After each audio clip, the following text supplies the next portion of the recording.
கிராம்பு வந்து ஆக்சுவலா வந்து மலர்றதுக்கு முன்னாடி உள்ள மொட்டு பூத்துனால அது விலை இருக்கு, அந்த விலை குறைஞ்சிரும். ஏலக்காய் இருக்கு, காஃபி இருக்கு, இங்க டீ கூட என்ன இதெல்லாம் டீ தான். இது பாத்தீங்கன்னா 40-50 வயசான கிராம்பு மரம். ஃபிளைட்ல அதை கொண்டு போய் அலோவ் பண்ண மாட்டாங்க. மலேசியா, சிங்கப்பூர்லாம் பாத்தீங்கன்னா அது பேண்ட் அப்படின்னே இருக்கும். ஏன்னா அந்த அளவு ஸ்மெல் இருக்கும். கிராம்புல வந்து மெயினாட்டு உள்ள அந்த கெமிக்கல் என்ன யூஜினால் அப்படிம்பாங்க. கன்னியாகுமரி மாவட்டத்தில் உள்ள 21% இருக்கு. மாராமலையில் விளையக்கூடிய மங்குஸ்தான். நீங்க மற்ற இடங்களில் பார்க்கக்கூடிய மங்குஸ்தானை விட இதை பாருங்க, சைஸை பாருங்க, ரொம்ப பெருசா இருக்கு. 2 வருஷத்துக்கு மேலான கிராம்பு கன்றுகள். இதுதான் ஜாதிக்காய். இது வெடிக்கக்கூடிய பொசிஷன் வரும்போது அப்படின்னா பழுத்துன்னு அர்த்தம். அரபிக்கடல்ல இருந்து வரக்கூடிய உப்பு கலந்த காற்று, இந்த பனி மூட்டம், இதுல இருந்து கொத்தாட்டு இந்த காஃபி வந்து உருவாகும். கிராம்புக்கு வந்து 500 மீட்டர்ல இருந்து 1000 மீட்டருக்குள்ள கிராம்பு இருக்கு. அதுக்கு மேலே வராது.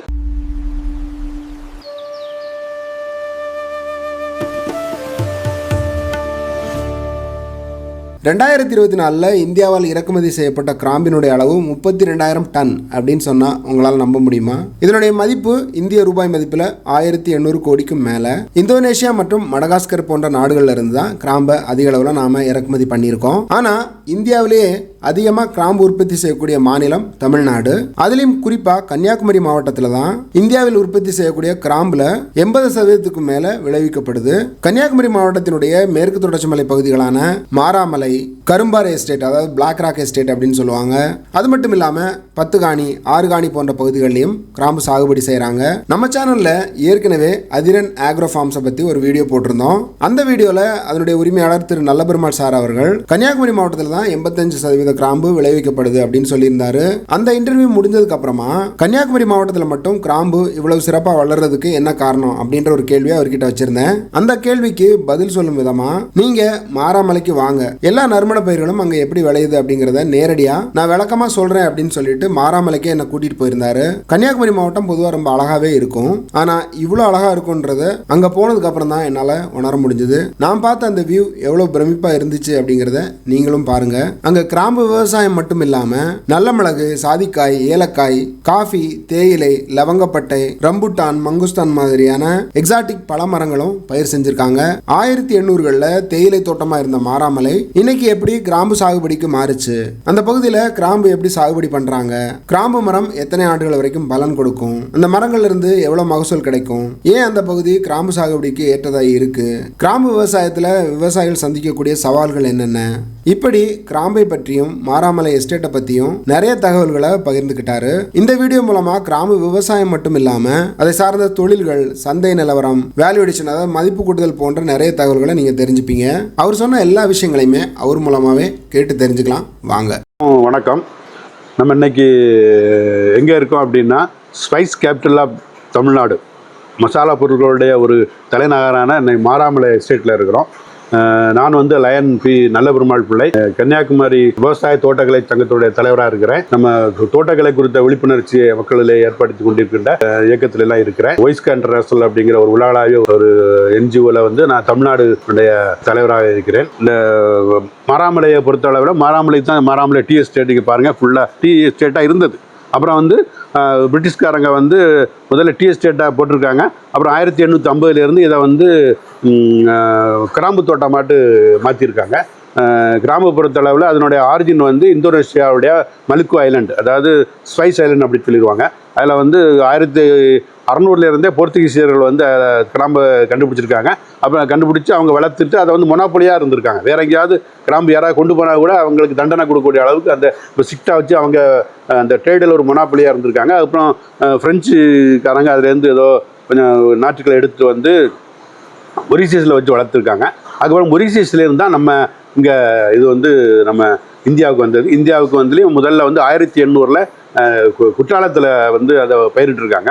குற்றாலத்திலேருந்து பழைய ட்ருவாங்கூர் மகாராஜா காலத்தில், ஏன்னா குற்றாலம், தென்காசி எல்லாமே ட்ருவாங்கூர் மகாராஜா கண்ட்ரோல் இருந்ததுனால அந்த ஈஸ்ட் இந்தியா கம்பெனி அதில் பயிரிட்டு இந்த மாராமலை வந்து அதுக்கு தக்கன கிராம்புக்கு தக்கன ஒரு நல்ல ஒரு காலநிலை இருக்கிறதுனால இங்கே 1850 இங்கே கிராம்பு பயிரிட்டு இருக்காங்க.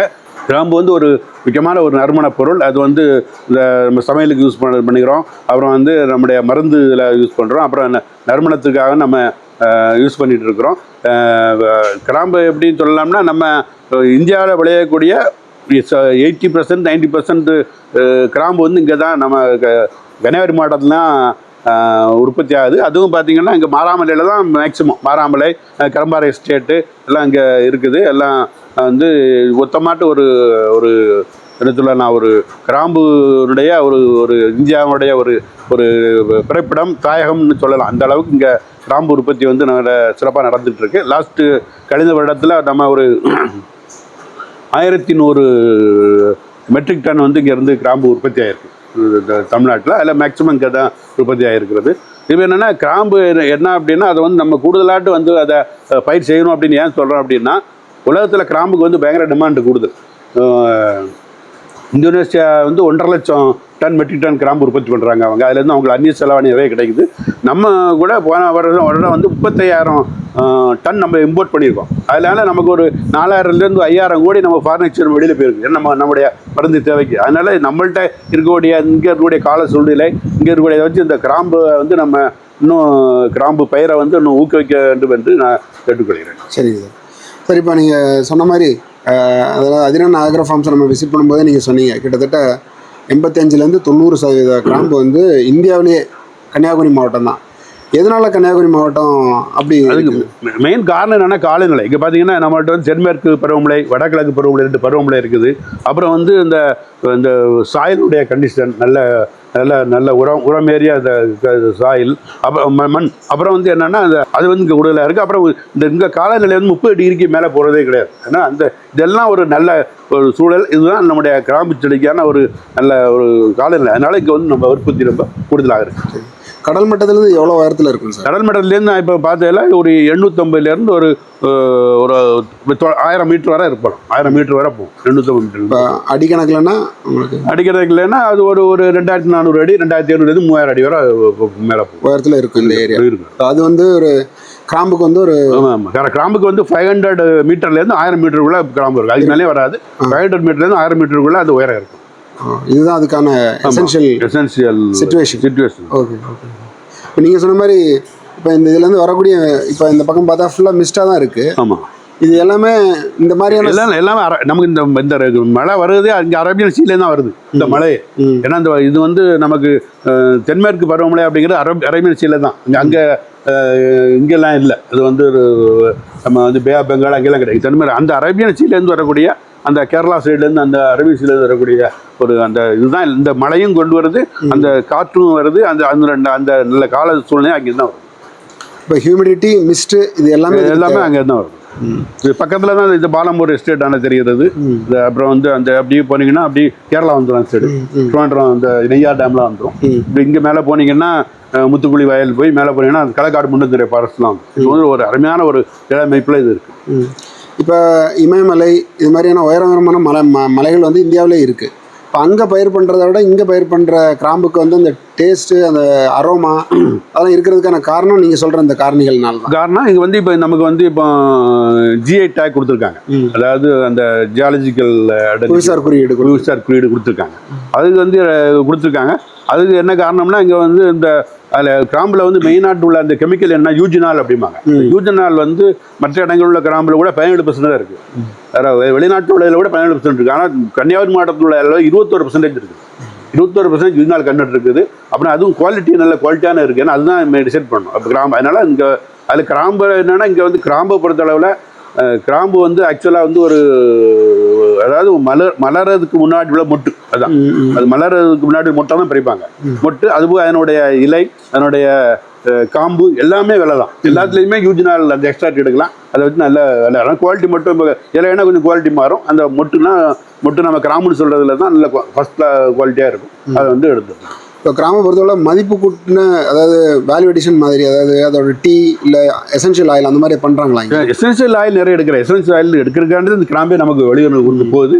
நிறைய ஃபேக்ட்ரிஸ் எல்லாம் வச்சுருக்காங்க, வெளியூர்லாம் வச்சுருக்காங்க, அவங்க எடுத்துகிட்டு இருக்கிறாங்க. அப்புறம் வந்து இப்போ இங்கே டீ கிராம்புலாம் டீ பேக்லாம் கிராம்புலாம் போட்டு கொடுக்குறாங்க. அப்புறம் அந்த மெயினாக அந்த டென்டல் ட்ரீட்மெண்ட்டுக்கெலாம், பல்லு சம்மந்தமான ட்ரீட்மெண்ட்டுக்கெலாம் அந்த கிராம்பு தான் போகுது, இங்கே தான் பயன்படுத்துகிறாங்க.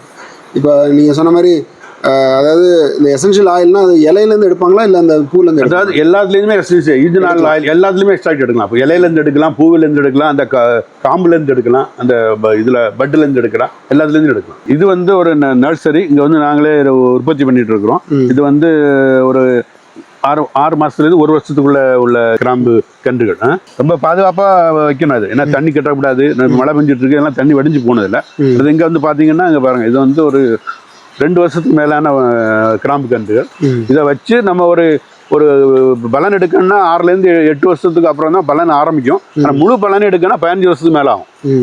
15 வருஷம் தாண்டாதான் முழு பலன் நம்ம எடுக்க முடியும். 7-8 வருஷம் தான் காய்க்க ஆரம்பிக்கும், லேட்டாக பூ பூக்க ஆரம்பிக்கும். அந்த பூ நம்ம வந்து கொஞ்சம் கொஞ்சமாக அறுவடை பண்ணலாம். ஆனால் 15 வருஷம் ஆகும். 15 வருஷத்துக்கு அப்புறம் தான் இது வந்து நம்ம முழு அறுவடையும் இருக்க முடியும். அதுலேயே வந்து ஒரு 80 வருஷம் வரை நிற்கும். அது அதான் வந்து ஒரு 80 பராமரிப்புனா நல்ல பராமரிப்பு 80 வருஷம் வரை நிற்கும். அதில் என்னென்னா இந்த வெயில் காலத்தில் வந்து இங்கே வந்து தண்ணி கொடுக்க ரொம்ப கஷ்டம். என்னென்னா எஸ்டேட் ஏரியாவில் ஆகும்போது மழை இல்லாமல் இருக்கும்போது தண்ணி இருக்காது. அப்போ ரொம்ப அவங்க சிரமப்படுவாங்க. அப்போ வந்து அவங்க ஏதாவது போரெல்லாம் போட்டு அதுக்கு மழை தண்ணியெல்லாம் அந்த ஓடையில் நீரோடையில் தண்ணியில் வச்சுருக்கு தான் அது ரொம்ப கண்டிப்பாக அது ரொம்ப பாதுகாக்கும். மழை நேரங்களில் ப்ராப்ளம், இது பெரிய பிரச்சனை ஒன்று வராது. இது கம்மும் வச்சுருக்கோம். கம்முக்கு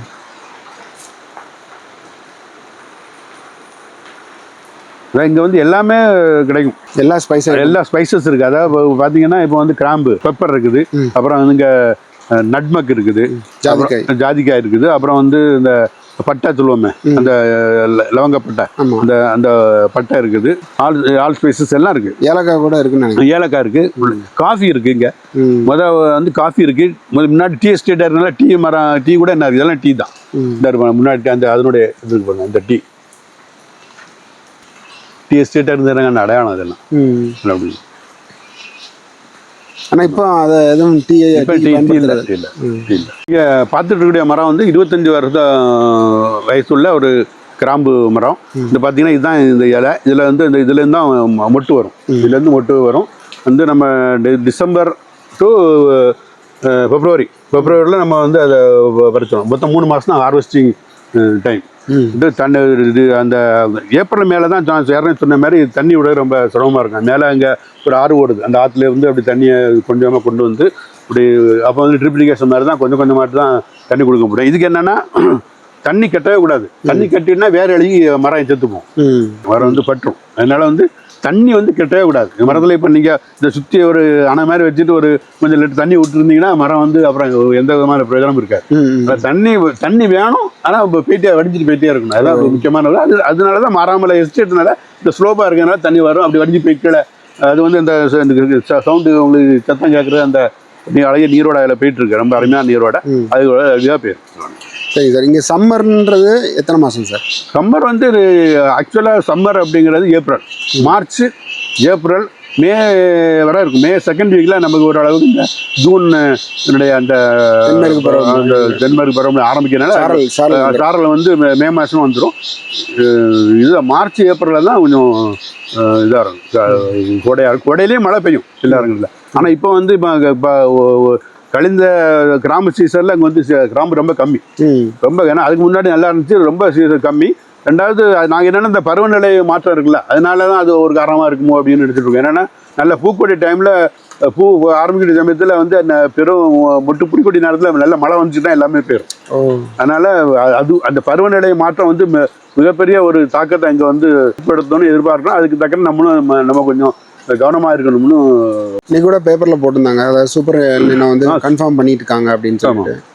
அதனாலையும் கூட ஏதாவது அதனால கூட அதாவது மழை இல்லாத இடங்கள்ல அதிகமாக மழை பெய்யும், மழை பெய்யக்கூடிய இடத்துல மழை இல்லாமல் இருக்கும்.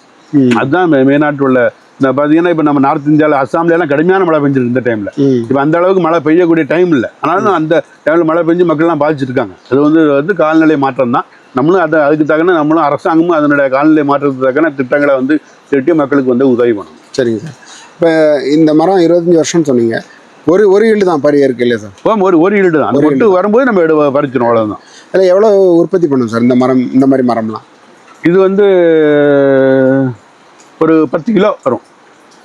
10 கிலோ ஒரு வருஷத்துக்கு 10 கிலோ வரைக்கும் 10 கிலோ வரை ஈல்டு கிடைக்கும். 10 கிலோ பறிச்சோம்னா அதை வந்து நம்ம ட்ரை பண்ணி வரும்போது ஒரு 3லேருந்து ஒரு 4 கிலோவாக தான் இருக்கும். அவ்வளோதான் நமக்கு காய வச்சு போகும்போது கிடைக்கும். ஒரு 5 நாள் காய வைக்கணும். காய வச்சா ஒரு 3லேருந்து 4 கிலோ கிடைக்கும்.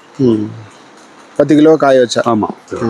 அதில் வந்து பறிக்கும்போது என்னன்னா அந்த பறிக்கும்போது அதில் வந்து பறிக்கும்போது உள்ள காம்பு இலை எல்லாமே சேர்த்து எடுத்துகிட்டு போயிடுவாங்க. சரி. அது தனித்தனியாட்டு, அது காம்பு தனியாட்டு இலை தனியாட்டு கட் பண்ணி அதுக்கு ஒரு விலை வச்சு கிலோ கணக்கில் விலை வச்சு எடுத்து போயிடுவாங்க. இப்போ இதுக்கு மார்க்கெட்டிங் சந்தை நிலவரம் எப்படி சார்? அதாவது வந்து எடுத்துகிட்டு போயிடுவாங்களா இல்லை இல்லை மார்க்கெட்டிங் நிறைய வியாபாரிகள் இருக்கிறாங்க இங்கே நம்ம கன்னியாகுமரி மாவட்டத்திலே நிறைய அதுக்கு வியாபாரிகள் இருக்காங்க. மார்க்கெட்டிங் வந்து எந்த விதமான ப்ராப்ளம் கிடையாது. மார்க்கெட்டிங் வந்து டிமாண்ட் எப்பவுமே கூடுதலாக இருக்கும். அதுவும் கன்னியாகுமரி மாவட்டத்தில் அந்த GI டேக் வந்ததுனால புவிசார் குறியீடு வந்ததுனால நல்லாவே டிமாண்டு வந்து கூடுதலாக இருக்குது. இந்தியாவுடைய தேவை வந்து ஒரு சொன்ன 40,000 டன் நமக்கு தேவைப்படும். ஆனால் வந்து இங்கே நம்ம ப்ரொடியூஸ் பண்ணது 1500 டன் தான் நம்ம ப்ரொடியூஸ் பண்ணுவோம் இந்தியாவில் ப்ரொடக்ஷன். மீது வந்து 38,500 டன்னும் நம்ம வந்து இம்போர்ட் தான் பண்ணுறோம். அதுலேயும் பெஸ்ட் குவாலிட்டி வேறு. இது வந்து பெஸ்ட் குவாலிட்டி. அதனால் நம்ம இது வந்து அரசாங்கம் வந்து இதுக்குன்னு ஒரு தனியாக ஒரு ஸ்பைசஸ் போர்டு இந்த கிராம்புக்குன்னு தனியாக ஒரு கவனத்தை செலுத்தி அதை வந்து இன்னும் அதை பயிர் செய்திருக்க இளைஞர்கள்லாம் வரலாம். ஆனால் இப்போ நிறைய டெக்னாலஜி மாறிட்டு இருக்கு, AI இருக்குது, அதில் மார்க்கெட்டிங் ப்ராப்ளம் இல்லை. அதை புதிய டெக்னாலஜியில் அரசாங்கம் நிறைய அந்த கருவிகள்லாம் யூஸ் பண்ணுறாங்க. அதை வச்சு புதுசாட்டு வந்து அவங்க வந்து விரிவுபடுத்தி ஏன்னா இதில் பொறுமை வேணும். ஏன்னா அது நீங்கள் போட்டிங்கன்னா அது ஒரு 15 வருஷம் கழிச்சு தான் கிடைக்கும். அதனால் அதை வந்து பராமரிக்கிறதுக்கு வந்து ஒரு மரம் பராமரிக்க 15 வருஷம் பராமரிக்கும் போது ஒரு மரத்துக்கே 2 லட்ச ரூபா ஆகும். அந்த அளவுக்கு செலவாகும். அதை வந்து அரசாங்கம் மானியம் மட்டும் கொடுக்கணும். கொடுத்தாச்சுன்னா நல்ல ஈல்டு கிடைக்கும், நல்ல இந்தியாவுடைய உற்பத்தியும் கூடும், மக்களுக்கும் வருமானம் கிடைக்கும். இப்போ இதனுடைய வேறு பகுதியில் பார்க்கும்போது எந்த ட்ரிப் இரிகேஷனோ இல்லை எந்த இரிகேஷனுமே இல்லை. ஆமாம், ஸோ இயற்கையாக இருக்கிற மழை தானே? இயற்கையாக இருக்கிற மழை தான் பெய்யும். அப்படி வந்து அப்படி தேவைப்படும் போது ரொம்ப பெரிய மரங்களுக்கு பெரிய அளவில் தண்ணி அந்த அளவுக்கு சஸ்டெயின் ஆயிரும். ஒரு சின்ன மரங்களுக்கு கண்டிப்பாக தண்ணி கொடுத்தாங்க. இதில் வந்து வருஷத்துக்கு எத்தனை தடவை உரம் கொடுப்பீங்க சார்? வருஷத்துக்கு வந்து அந்த ஒரு 6 மாதத்துக்கு ஒரு தடவை உரம் கொடுப்போம். 6 மாதத்துக்கு வளர்ந்த மரங்களுக்கு உரம் அதிகம் தேவையில்லை. மற்ற சின்ன கண்ணுகளுக்கு இல்லாமல் உரம் கொடுப்போம். அதை வந்து சாணி உரம், அப்புறம் வந்து இந்த இது மண்புழு உரம், இந்த மாதிரி இயற்கை உரங்களும் கொடுக்குறோம். ஓகே. இப்போ இதனுடைய பூச்சி தாக்குதல் ஆமாம், ஒரு ரீசெண்டாக வந்து ஒரு பூஞ்சை வந்து மரங்களை வந்து அஃபெக்ட் ஆச்சு. பூஞ்சை தாக்குதல் வந்து மரங்களை வந்து அஃபெக்ட் ஆச்சு. அது ரொம்ப பாய்ச்சி. அதுக்கும் அதை வந்து அரசாங்கம் வந்து அதுக்கும் தனியாட்டு வந்து ஒரு கவனத்தை கொடுக்கணும்னு நாங்கள் கேட்டுக்கிறோம். இப்போ இதனுடைய அந்த இலை, காம்பு, அதனுடைய குச்சி, அதுக்கப்புறமா வந்து அந்த பூ எல்லாமே விலை தானே சார்? எல்லாமே விலை. இப்போ இது என்ன ரேட்டு போட்டு இப்போ வியாபாரிகள் எடுத்துக்கிட்டு இருக்காங்க? இல்லை, கிராம்பு வந்து பார்த்தீங்கன்னா ஒரு இன்னைக்கு மார்க்கெட்டில் 900லேருந்து 1000 ரூபா அந்த ரேஞ்சில் எடுப்பாங்க. அந்த சீசனை பொறுத்து இருக்குது. சீசனில் கொஞ்சம் விலை குறையும், அது குவாலிட்டியை பொறுத்து இருக்குது. அப்புறம் இந்த இதெல்லாம் இலை குச்சியெல்லாம் குறைஞ்ச விலை தான் போகும். ஒரு 300 ரூபா அந்த ரேஞ்சில் போகும்.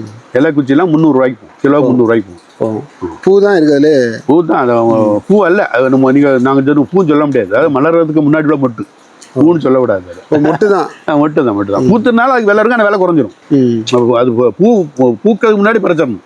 அதனால தான் அங்கே ஆள் பற்றாக்குறை. இப்போ வந்து முன்னாடி வந்து இங்கே நிறைய பேர் இந்த உள்ளூரில் மக்கள் நிறைய இங்கே தங்கியிருந்தாங்க. வீடுகள்லாம் இருந்துச்சு. ஒரு இங்கே பள்ளிக்கூடம் எல்லாம், போஸ்ட் ஆஃபீஸ் எல்லாமே இருந்துச்சு. இப்போ வந்து உள்ளூர் மக்கள் யாருமே இல்லை. எல்லாரும் அந்த பிள்ளைகளை படித்ததுனால எல்லாரும் கீழே நம்ம இந்த சமவெளியை நோக்கி போயிட்டாங்க. அதுக்கப்புறம் வெளியூர்லேருந்து தான் இப்போ நாங்கள் ஆட்களை வந்து இந்த பறிக்கூடிய டைமில் வந்து வராங்க, வேலைக்கும் வராங்க. இப்போ வந்து எல்லா ஸ்டேட்லேயுமே வந்து அந்த வட இந்திய தொழிலாளர்கள் தான் இருக்கிறாங்க. அதனால பற்றாக்குறையை சமாளிக்க முடியும். இல்லாட்டா ரொம்ப சிரமம். இது வந்து பார்த்தீங்கன்னா மிளகு செடி, நல்ல மிளகு செடி. இது வந்து கொடி மிளகு. மிளகுல வந்து 2 ரகம் உண்டு. ஒன்று வந்து நீங்கள் புஷ் பெப்பர் அப்படிம்பாங்க. அதை வந்து நம்ம செடி மாதிரியே வளர்த்துக்கிடலாம். அதுக்கு வந்து எந்த விதமான கொம்பும் தேவையில்லை, அதாவது ஒரு சப்போர்ட் தேவையில்லை. இது வந்து அப்படி இல்லை. இது வந்து சப்போர்ட்டட் பை த ட்ரீ. இப்போ வந்து இதை வந்து பைன் நம்ம இது சில்வர் ஓக் ட்ரீல நம்ம ஏற்றிருக்கோம். அதில் வந்து அப்படி ஏற்றி விட்ருக்கோம். நல்ல அருமையாக வந்து மேலே ஏறிருக்கு பாருங்க. இதை வந்து நல்ல காய்ச்சிருக்குது. நல்ல இதுக்கு ஒரு ஹோஸ்ட் தேவைப்படும். கண்டிப்பாக தேவைப்படும். பெப்பர் வந்து நம்ம அதுலேயே வந்து பெப்பர்லேயும் நான் சொல்கிறேன், கன்னியாகுமரி மாவட்டத்தில் பெப்பர் நல்ல குவாலிட்டியான பெப்பர். காரம் நல்ல காரம் அருமையாக இருக்கும். நல்ல குவாலிட்டியான பெப்பர் தான் நம்ம மாவட்டத்தில் உள்ள பெப்பர். பெப்பர் வந்து கிலோ வந்து இப்போ 700 ரூபா 800 ரூபா அந்த ரேஞ்சில் இருக்குது. நல்ல பெப்பர், காயப்படுற பெப்பர். எல்லாமே வருமானம் தரக்கூடிய பயிர்கள் தான் இதெல்லாம். ஆனால் நல்லா பராமரிக்கணும். அப்புறம் இப்போ ஆள் பற்றாக்குறை, செலவு எல்லாமே கூடுதலாக இருக்குது. அதனால் நம்ம கவனமாக பார்த்தோம்னா நல்ல இந்த எஸ்டேட்டில் வந்து எல்லா விதமான மரங்களும் இருக்குது. இது வந்து சில்வர் ஓக்கு மரம். இது வந்து எப்படின்னா நமக்கு அந்த நல்ல மிளகு வந்து ஏதாவது ஒரு மரத்தின் மேலே வந்து அது ஏறும். அது மாதிரி சில்வர் ஓக்கு, அப்புறம் நீங்கள் நம்ம தென்னை மரம், அந்த மாதிரி மரத்துலாம் நம்ம ஏற்றி விடுவோம். இதில் வந்து இது சில்வர் ஓக்கில் ஏற்றுறதுக்காண்டி வச்சுருக்கோம். இந்த பாருங்கள், இந்த சில்வர் ஓக்கில் ஃபுல்லாக ஏற்றிருக்கோம். இதெல்லாம் 20 வருஷம் வயசான ஒரு மரம். இந்த மரம். ஆமாம். பெப்பரே ஒரு 10 வருஷத்துக்கு மேலான உள்ளான பெப்பர். ஒரு கட்டத்துக்கு மேலே திருப்பி அந்த சில்வர் ஓக்கை வந்து டிம்பருக்கும் பயன்படுத்தலாம். சில்வர் ஓக் ட்ரீ வந்து டிம்பருக்கு ரொம்ப யூஸ்ஃபுல்லாக, அதை வந்து நம்ம விருப்பப்பட்டு வாங்குவாங்க, ஃபர்னிச்சருக்கு வந்து விருப்பப்பட்டு வாங்குவாங்க. இது மங்குஸ்தான் மரம். இது வந்து நாங்கள் நிறைய இங்கே வச்சுருக்கிறோம். இது வந்து இப்போ வச்சு ஒரு 4 வருஷம் ஆச்சு. இன்னும் ஒரு 2 வருஷத்துக்குள்ளே இது வந்து ஃபுல் காய்ப்பு வரும். அது போய் எங்கள்கிட்ட வந்து இது துரியன் அப்படின்னு அது ஒரு விசேஷமான ஒரு மரம். துரியன் பழம் வந்து உலகத்தில் மிக, அதாவது ஸ்மெல் ஒரு மாதிரி இருக்கும், ஆனால் பழம் ரொம்ப அருமையாக இருக்கும். அதில் வந்து இங்கே இதில் ஃப்ளைட்லாம் அதை கொண்டு போய் அலோவ் பண்ண மாட்டாங்க. நீங்கள் மலேசியா, சிங்கப்பூர்லாம் பார்த்தீங்கன்னா அது பேண்ட் அப்படின்னே இருக்கும். ஏன்னா அந்த அளவு ஸ்மெல் இருக்கும், ஒரு மாதிரி ஸ்மெல் வரும். அதனால் அந்த துரியன் வந்து நாங்கள் வச்சுருக்கோம் காணிக்கிறோம். அப்புறம் ரம்புட்டான் இருக்கா சார்? ரம்புட்டான் இருக்குது. ரம்புட்டான் பார்க்கலாமா? பார்க்கலாம். நான் ஏற்கனவே சொன்னோம்ல துரியன் சொல்லணும்ல, அந்த மரம் தான் இது. நீங்கள் வந்து இது மக்களுக்காண்டி இதை சிறப்பாக காணிக்கிறோம். துரியன் தான். இன்னும் இது காய்க்க ஆரம்பிக்கல. இன்னும் 2 வருஷத்துல இது வந்து இதனுடைய இலை இப்படி தான் துரியன் மரம். இதை வச்சு எத்தனை வருஷம்? நாங்கள் வந்து ஊட்டிலேருந்து கொண்டு வந்து வச்சுருக்காங்க. எத்தனை வருஷம் இருக்குது? இது வச்சு ஒரு 5 வருஷம் இருக்கும். இது வந்து ஒரு காட்டாத்துலேருந்து வரக்கூடிய ஒரு சின்ன தண்ணி ஊற்று மாதிரி வருது. மேலே வந்து ஒரு பெரிய ஒரு ஆறு உற்பத்தி ஆகி அப்படியே இந்த அப்படி போய் அந்த அப்படியே கீழோட போய் அப்படியே போய் நேராக போய் காளிகேசத்தில் போய் சேருது. இந்த ஆற்றுலேருந்து தான் நாங்கள் எங்களுக்கு தண்ணி வருது. இந்த கிராம்பு செடிகள்லாம் தண்ணி கொண்டு வரோம், இந்த பைப் மூலமாக கொண்டு வரோம். அது வந்து மேலே அந்த உற்பத்தி ஆகுடைய இடத்துல, அந்த உற்பத்தினா அந்த மழை பெஞ்சால் நிறைய தண்ணி வந்துகிட்டே இருக்கும். மழை பெஞ்சதோட கூடுதல் தண்ணி வரும். இது பார்த்தீங்கன்னா இந்த இதெல்லாம் ஒரு 50 வருடம், 40 50 வருடம் வயசான மரங்கள். இதெல்லாம் வந்து கிராம்பு மரம் தான். கிராம்பு மரம் தான். இதுக்கு வந்து பெரிய அளவில் பராமரிப்பு தேவையில்லை. அப்போ கொஞ்சம் உரங்கள் தான் கொடுத்துட்டா போதும். இது 30 அடிக்கு மேலே இருக்கும் போல கூட இருக்கும். 30 அடி கூட இருக்கும். 35 அடி மேலே இருக்கும். இந்த சைடும் இந்த சைடு பார்த்தீங்கன்னா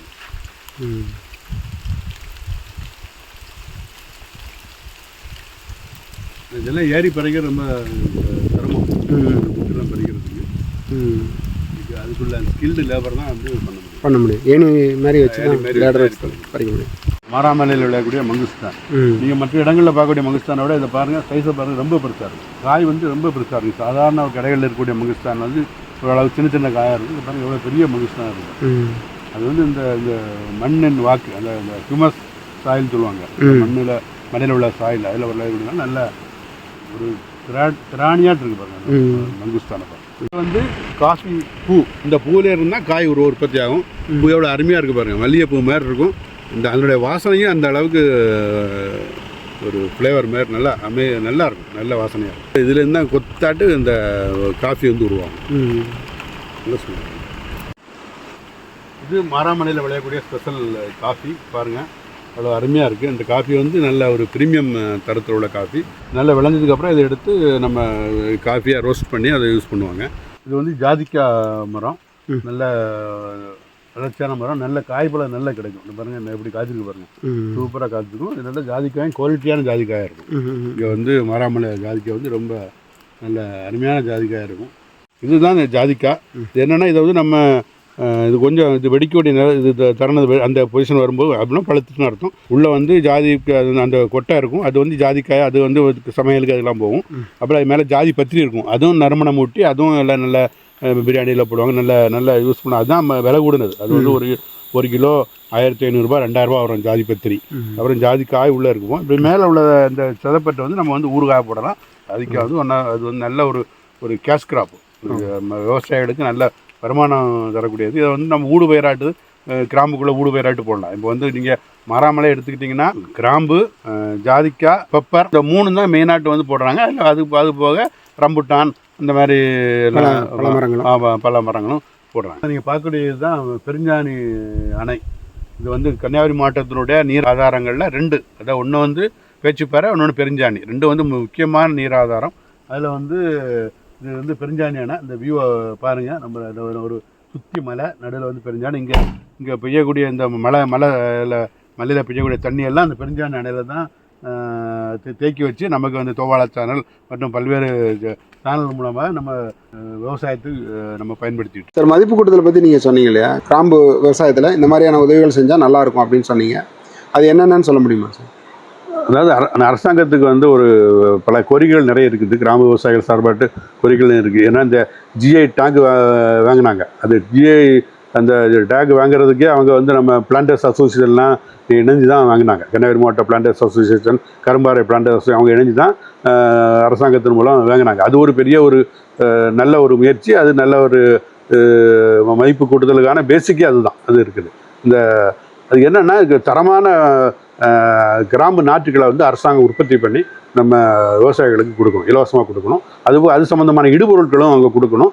அதுபோல் என்னென்னா காலநிலை மாற்றத்தின் காரணமாக பல்வேறு விதமான புதிய நோய்கள் வருகின்றன. அப்புறம் எல்லாம் அந்த மாதிரி நிறைய வரும்போது வேளாண்மை பல்கலைக்கழக விஞ்ஞானிகளை கன்சல்ட் பண்ணி டெக்னாலஜி எல்லாம் அவங்களுக்கு வந்து விவசாயிகளுக்கு சொல்லிக் கொடுக்கணும். அதற்குடைய தேவையான எனேபிளர்ஸும் அவங்க வந்து கண்டிப்பாட்டு வந்து கொடுக்கணும். அதுபோல் மதிப்பு கூட்டுதலில் பார்த்தீங்கன்னா இப்போ கிராம்பு வந்து அந்த சீசனில் பறிக்கக்கூடிய கிராம்பெல்லாம் மொத்தமாக இப்போ அப்படி வியாபாரிகள் வாங்கிட்டு போயிடுறாங்க. ஆனால் இங்கே அது சம்மந்தமாட்ட எந்த விதமான மதிப்பு கூட்டுதல் நடக்கிறதில்ல. அதனால் ஒரு மதிப்பு கூட்டு மையம் இங்கே நிறுவி அதை வந்து இப்போ எத்தனை நாள் அந்த ஆயில் எக்ஸ்ட்ராக்டை நம்மளே விவசாயிகள் எடுக்கலாம். அதை வந்து நீங்கள் ஒரு நிறுவனம் அவங்க ஒரு அதுக்கான ஒரு டெக்னாலஜியை புதுசு நிறைய டெக்னாலஜி வந்துருக்கு, டெவலப்மெண்ட் பயங்கரமாக இருக்குது. அந்த டெக்னாலஜி யூஸ் பண்ணி ஒரு மதிப்பு கூட்டு மையம் நேர்பண்ணி விவசாயிகளே கொண்டு போய் அவங்க கிராமம் கொண்டு போய் அவங்க ஆயில் எடுத்து அவங்க விற்கிறது மாதிரி கூட நம்ம பண்ணிக்கலாம். அதுபோல் அந்த பேஸ்ட்டு தயார் பண்ணுறாங்க. அதுபோக அதில் வந்து கிராம்பு பொடி தயார் பண்ணுறாங்க. அப்புறம் வந்து மேக்ஸிமம் அந்த இந்தோனேஷியாவில் பார்த்தீங்கன்னா அந்த அவங்க கிராம்பு எதுக்கு கொடுக்குறா அது வந்து ஒரு சிகார் பண்ணுறாங்க. அதுக்கு தான் நிறைய போகுது, அது சொந்தமாட்டு போகிறோம். அது அந்த மாதிரி உள்ள புதிய முயற்சிகளையும் வந்து அரசாங்கம் வந்து செய்து கொடுக்கணும் என்று நான் தாழ்மையோடு கேட்டுக்கொள்கிறேன். இவ்வளோ நேரம் கொடுத்து இந்த அவ்வளோ தகவல்களையும் பகிர்ந்துக்கிட்டதுக்கு ரொம்ப நன்றி சார். உங்களுக்கு நாங்கள் எங்களுடைய நன்றியை தெரிவித்துக் கொள்கிறோம். இந்த பார்த்தீங்கன்னா இந்த காலநிலை பார்த்தீங்கன்னா நம்ம ஊட்டி கொடைக்கானல் வந்து தோற்றும் அந்த அளவு மிக சிறந்த காலநிலையாக இருக்குது. இந்த மழையும் பெஞ்சிட்ருக்கு. இந்த மழையிலையும் எங்களை பேட்டி எடுத்து இந்த கிராம்பு விவசாயத்தை வந்து கன்னியாகுமரி மாவட்டத்துடைய கிராம்பு விவசாயத்தை உலகத்திற்கு பெரிய அளவில் உங்களுக்கு எடுத்து சென்ற உங்கள் அந்த தமிழ் அக்ரோபர்னர் சேனலுக்கு என்னுடைய மனமார்ந்த நன்றியை தெரிவித்துக் கொள்கிறேன். நன்றி. ரொம்ப நன்றி சார்.